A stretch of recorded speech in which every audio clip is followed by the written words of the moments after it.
So whether you're a surfer, free diver, scuba diver, we all know the annoyance of having the suit accidentally tear. Sometimes they're large tears like this.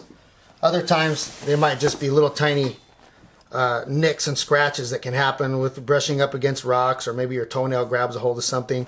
This Yazbeck 7mm is pretty tough, and you would have to really work like crazy to actually make it tear. So we used a razor blade just to create this, so that we could show you how to repair the wetsuit.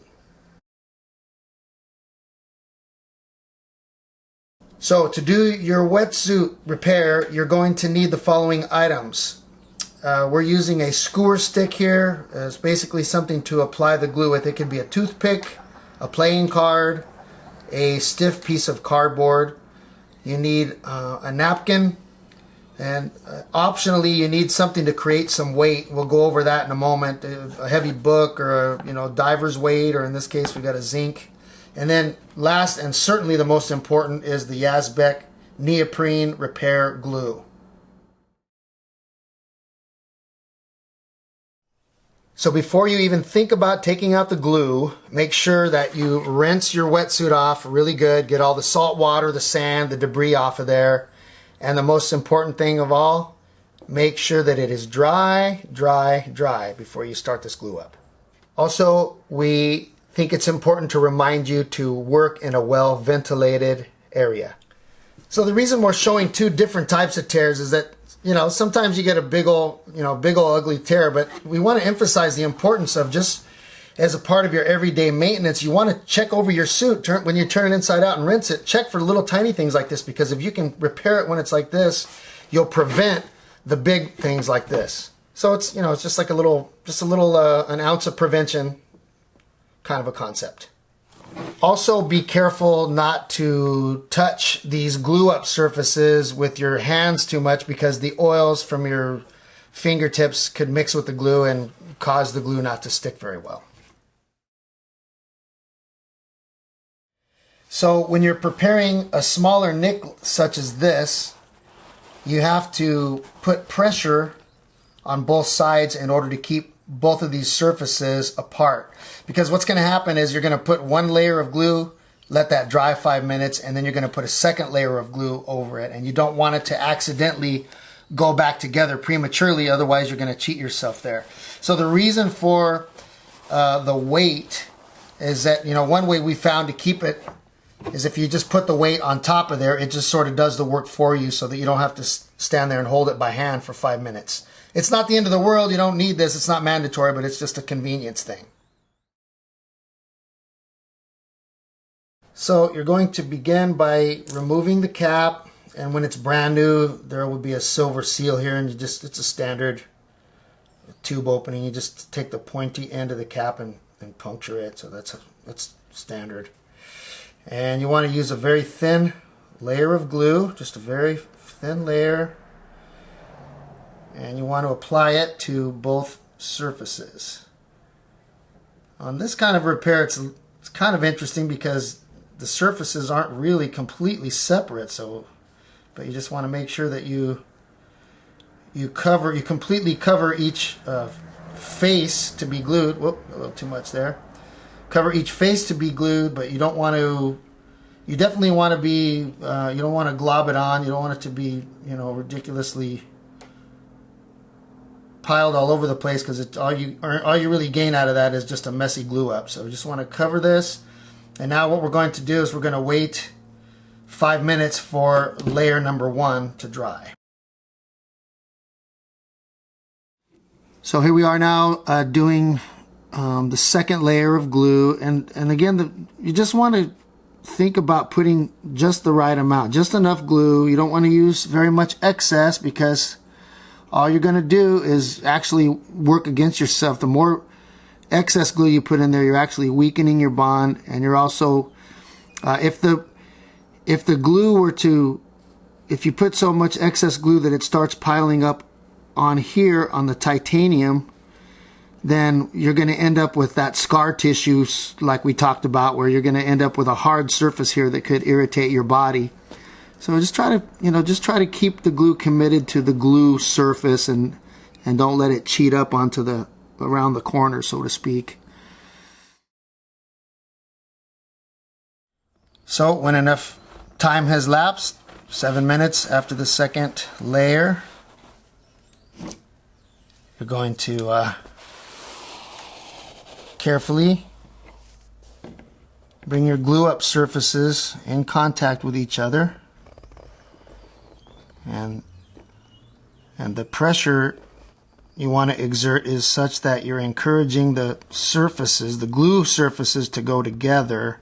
So you're pinching this way, you're not pinching into the thickness of the neoprene. You don't want to compress the neoprene because it may stay that way. You're just wanting the glue surfaces to come into contact with each other.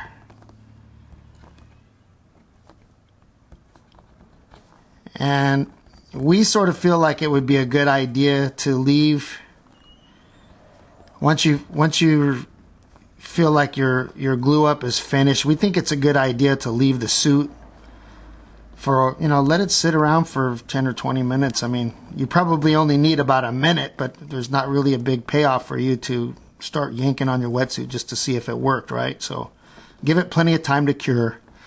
But we are going to show you, for the sake of this video, we're going to try to show you how quickly it can cure, or how quickly it at least it will be for. So if you were in a pinch, like say if you're out in the, well, you couldn't really do this at a dive site because you need to get the wetsuit clean and dry. So anyway, we're going to show you here in just a moment that it's going to hold really good, even though we're not waiting hardly any time at all. The other thing you want to do is use your you want to work out any little air bubbles that might be trapped in there. So that's basically it right there. So what do you think, guys? Can I pull on it? Should I pull on it? So I'm putting quite a bit of pressure on here, and you can see that there's just a little tiny surface. And if you really wanted to be anal about it, you could re-glue these little, but I will never bother. I mean, to me, that suit is completely repaired, and it is never coming back apart there. That's it.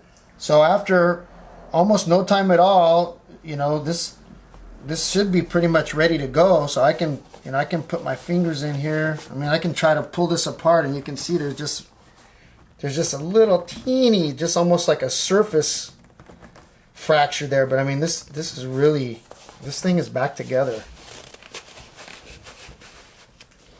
I'm pulling this pretty darn hard, and it's just not going. It's not coming apart. It's been repaired. You're fine, just like that.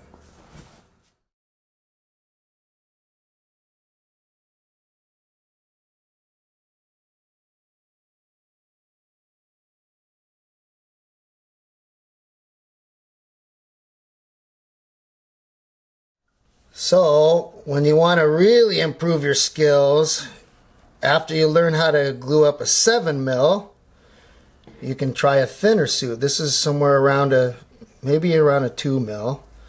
So we just basically cut this Farmer John's shoulder strap. We just cut it in two, so to stop it from inadvertently gluing onto the other half of the strap, we're just putting something in the middle here. So we're doing the same thing though. Basically just wanting to bring these surfaces together very purposefully, and you want your pinching to be in a way that you're not pinching this way, but you're just bringing the glue surfaces together.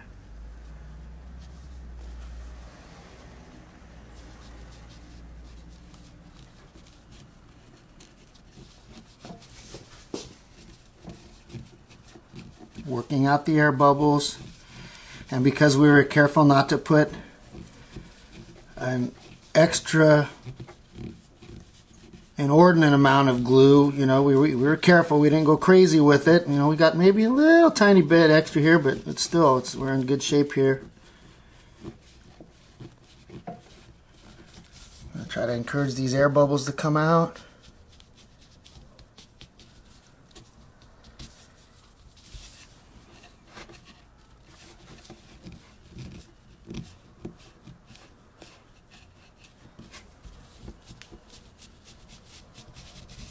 And we'll just leave that for a minute or two and should be in pretty good shape there. So it might be worth taking note here that this again is an example of an extreme tear, meaning that we completely severed the fabric. However, this is it. So this is never going to be as strong as as the original. However, we are dealing with a very thin 2 mil swatch of rubber here, and you can see how effective this is. So this is just an amazing product, and we just love it. So that's the Yazbeck Neoprene Repair Glue.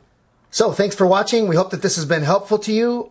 Please go to yazbeck.com for more information. Please like and subscribe, and we welcome your comments below.